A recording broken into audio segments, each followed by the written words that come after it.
आज आपण बनवणार अंडा भुर्जी। त्याच्यासाठी 2 चमचे तेल, 1 टमाटर, 4-5 मिरच्या आणि 1 कांदा। ह्या सगळ्या मिश्रणाला आपण मऊ होईपर्यंत चांगले शिजवून घ्यायचं आणि शिजताना त्यात थोडे मीठ टाकावे म्हणजे ते लवकर मऊ होईल। थोड्या वेळात आपण याच्यात 4-5 पाकळ्या लसूण बारीक चिरून टाकायचं आणि कोथिंबीर टाकायची। चांगलं शिजवून घ्यायचं।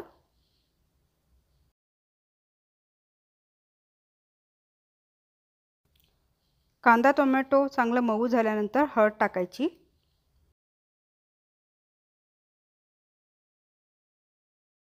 सगळे मिश्रण एकजीव झाल्यानंतर त्यात आपण 4 अंडी फोडून टाकायची आहेत।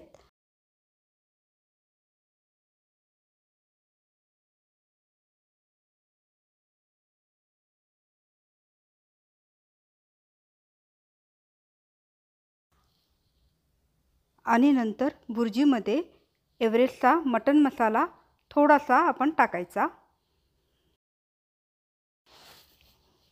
त्यानंतर चांगलं मिक्स करून घ्यायचं आणि भुर्जीला थोडीशी ओलसर ठेवायची।